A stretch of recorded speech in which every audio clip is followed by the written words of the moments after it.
As we grow older, we often believe that a nursing home is the place where we'll find rest, safety, and care. It seems like a peaceful haven, a place where someone will always be there to take care of us. But is that really true? Have you ever asked yourself, if I weren't the one living there, would I truly want to be in that place? We imagine it as a sanctuary, a place where we can feel comfortable and secure in our golden years. But the reality is often very different from what we envision. Over time, the idea of being cared for can slowly strip us of our independence, leaving us feeling more isolated than ever. The very place meant to give us comfort can feel like a cage, and that thought is hard to ignore. Let me share my story with you. The day I decided to move into a nursing home, I thought it was the right choice. But what I soon realized was something I could never have imagined. I want to take you on a journey through the hard truths that no one ever warned me about. When I first moved into the nursing home, I thought it was the right decision. After all, I wasn't as strong as I used to be, and I needed help. But you know what? A month later, I started feeling something I couldn't quite explain. I no longer felt in control. I no longer had a say in my own life. For some people, living in a nursing home might feel like a choice, but for me, it quickly turned into a feeling of being forgotten. Maybe you wouldn't understand until you experience it yourself. You begin to notice things you never expected. People stop calling you by your name, and you're reduced to just a number. I began to feel like a burden, like I wasn't contributing anything, like I was just taking up space, useless and invisible. Does this sound familiar to you? Have you ever felt that way? Like you've become irrelevant, like your life no longer matters in the way it once did? It's a hard truth, and one I never imagined would be my reality. Anger and regret can't change the past. But I realized something important. There's a better way. If you're in a nursing home right now, or if you're about to move into one, don't ignore these 5 truths. They might just change the way you think about aging and about the choices you still have. First, you're not powerless.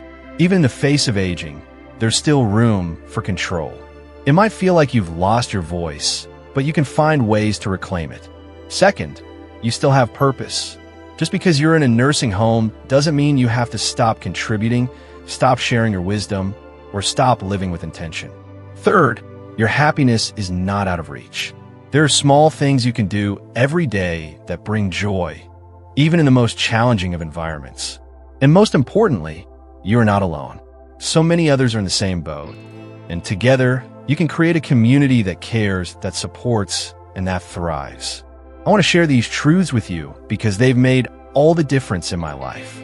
Let's take control of our future together. Truth number 1, you will lose your independence. When I first moved into the nursing home, I thought things would be easier. After all, I wouldn't have to worry about cooking, cleaning, or even grocery shopping anymore. But not long after I arrived, I started to notice something I hadn't expected: the overwhelming loss of independence. Every day, I found myself needing help with basic tasks, eating, showering, even getting out of bed. And as much as I tried to adapt, it felt like a part of me was slowly slipping away. I'll never forget one morning when I had the rare opportunity to sit quietly in the cafeteria, waiting for breakfast to be served. I closed my eyes and thought back to the time when I lived alone in my own home. I used to prepare breakfast for myself, choosing exactly what I wanted and taking pride in the simple act of feeding myself. That sense of independence, the ability to make decisions for myself, to do things on my own terms, was something I had taken for granted. Now, it felt like a distant memory, one I could only dream about. But here's the thing I've learned. We don't have to lose everything when we lose our independence. We still have choices, small ones, that can make a big difference in how we feel about ourselves. Even in a nursing home, there are ways to maintain your dignity and your autonomy, and it starts with small actions that preserve your sense of control. For example, I started asking for specific things instead of waiting for the staff to guess what I needed.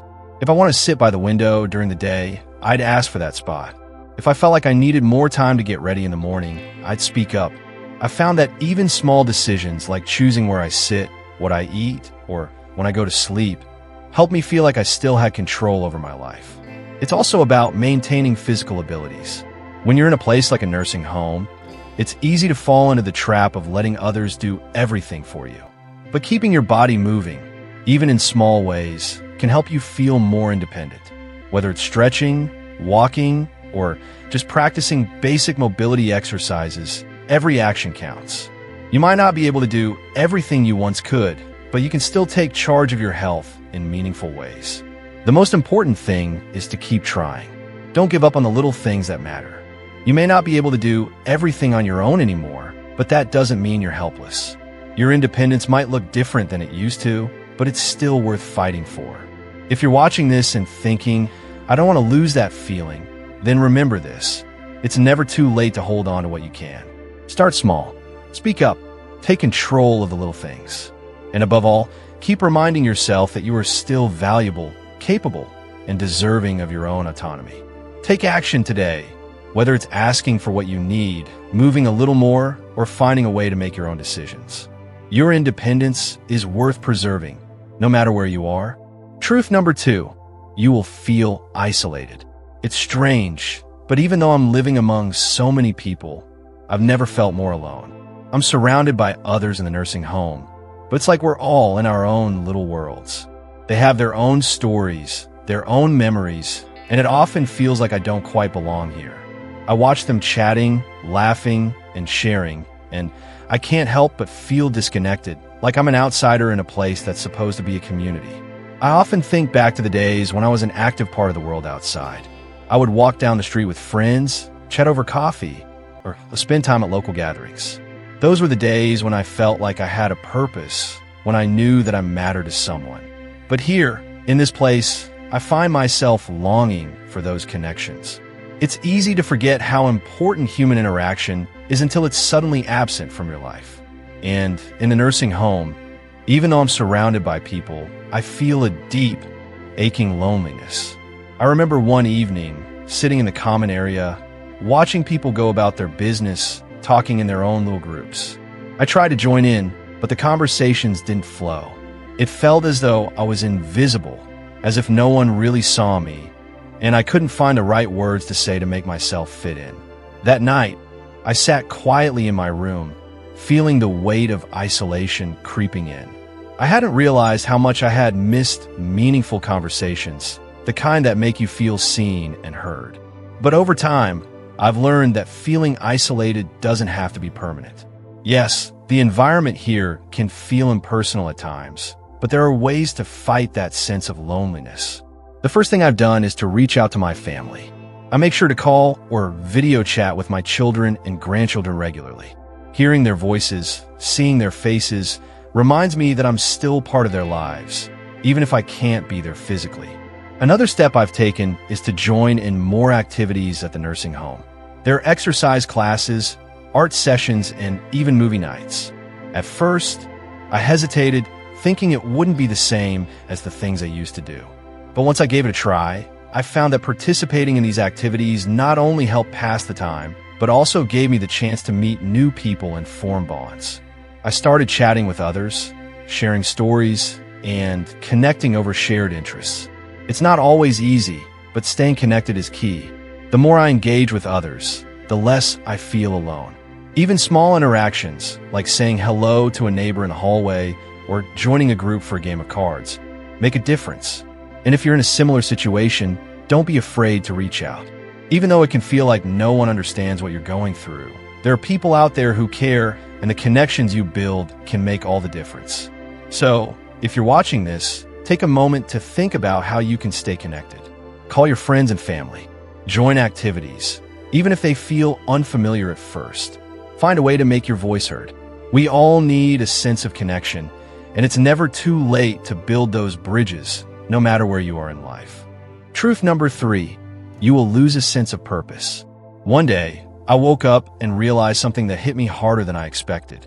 I was no longer doing anything meaningful. I didn't have a reason to get out of bed in the morning. I wasn't working toward anything or completing tasks.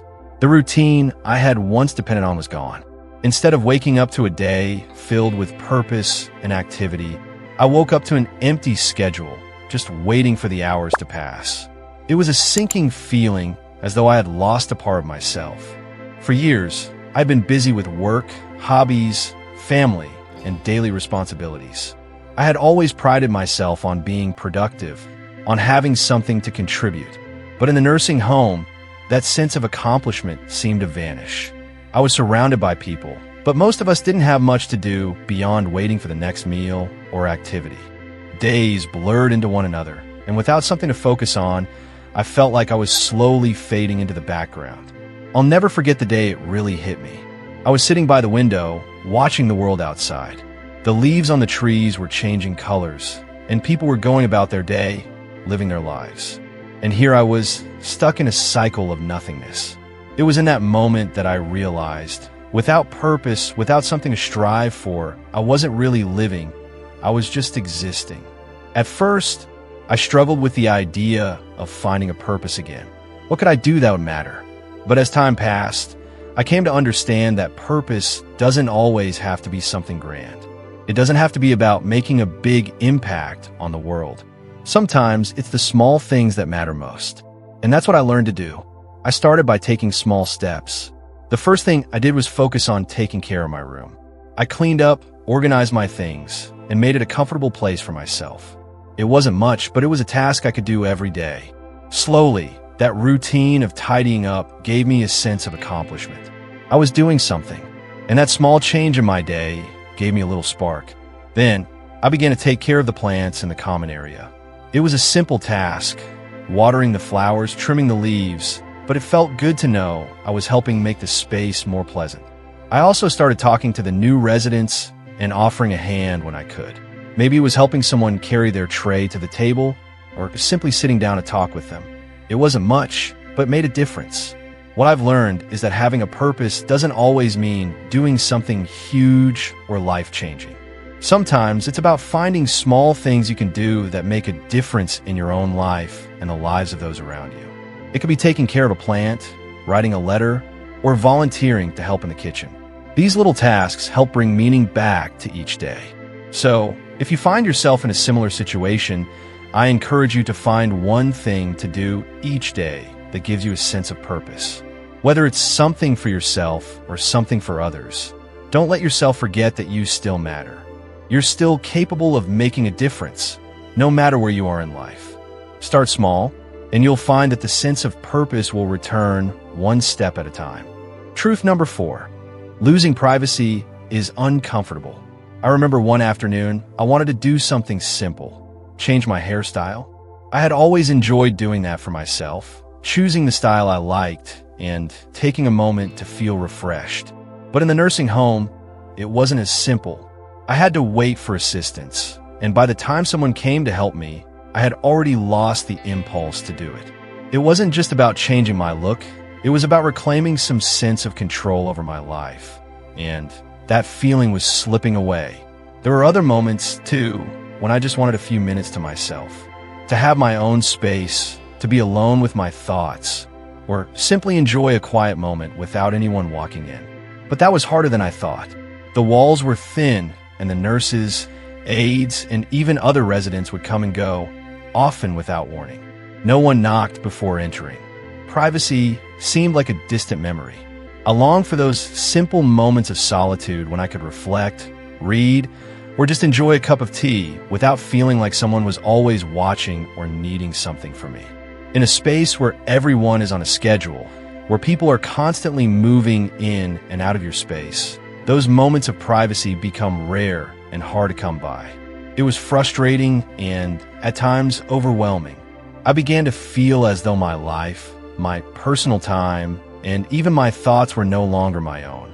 This loss of privacy can be incredibly difficult, especially when you've spent a lifetime enjoying simple moments of peace. It can feel as though you're constantly being observed, and your personal boundaries are being tested every day. It's a strange feeling to have someone walk into your room without knocking, to have your personal space invaded by someone else's needs or presence. But over time, I realized that I didn't have to accept this entirely. While I couldn't change the structure of the nursing home, I could take steps to protect my privacy when possible. One of the first things I did was to have a conversation with the staff. I politely asked them to knock before entering my room, even if it was just for something simple. I explained that I valued my space, and while I understood their need to check on me, I needed moments of solitude, too. To my surprise, they were understanding. From that point on, I had more control over when people came into my space. Additionally, I started creating small rituals that allowed me to feel more in control of my time. For example, I set aside certain hours of the day as my quiet time. During that time, I asked not to be disturbed unless it was an emergency, whether it was for reading, listening to music, or just sitting in silence. These small moments became my escape. Another thing I did was make sure I had personal items in my room, photos, a journal, or books that made it feel more like my space. It wasn't much, but it was enough to give me a sense of ownership, something to ground me when the feeling of being watched or cared for became overwhelming. If you find yourself in a similar situation, my advice is this: don't be afraid to ask for your privacy. Whether it's asking for a few minutes alone, setting boundaries with the staff, or creating rituals that are just for you, it's important to hold on to those moments where you feel like yourself. Privacy is not just about being alone. It's about having the ability to control your environment, even in the smallest ways. And that, I've learned, is worth fighting for. Truth number 5. Leaving a nursing home is a major challenge. When I made the decision to leave the nursing home, I had no idea where to start. It felt like I was stepping into a world that had moved on without me. The streets seemed unfamiliar, and the pace of life outside was overwhelming. I had grown accustomed to the slow, structured days of the nursing home. The idea of going back to an independent life, a life I once knew, was daunting. The world outside had changed. My old neighborhood wasn't the same. The people I once knew had either moved, passed on, or were no longer around. It felt like I'd been frozen in time, and now everything was different. It wasn't just the physical world that had changed. It was also the way I felt about myself. I didn't feel strong enough to face the outside world, and I wondered if I could even manage the daily tasks that used to be so easy. The thought of living independently again, cooking, cleaning, managing my health, it was all so overwhelming. But the hardest part wasn't just stepping outside. It was the emotional challenge. For so long, I'd been cared for, followed a routine, and had people to rely on for even the simplest tasks. The idea of doing everything on my own again made me question my strength and my ability to manage. I was scared, unsure of what would come next, and afraid I wouldn't be able to keep up. But slowly, I realized that this fear, though real, wasn't going to stop me. The first step was to acknowledge that I didn't have to do everything alone. I needed to reach out for help, and that was okay. I began by talking to my family and friends. I explained how I was feeling, how I wasn't sure if I was ready, but that I wanted to try. To my relief, they were there for me, offering their support and understanding. They helped me make a plan, and slowly, I began to build the confidence I needed. If you're thinking about leaving a nursing home or transitioning back to independent living, don't rush into it. Take the time to plan and make sure you have the support you need. Talk to your loved ones, share your fears, and don't hesitate to ask for help. Surround yourself with people who care, people who will encourage you, and people who will help you navigate this new chapter. It's also important to take small steps. You don't have to go from one extreme to the other. Maybe it's just a matter of taking short walks outside or meeting with friends for lunch before taking the bigger steps. Start with what feels manageable and build from there.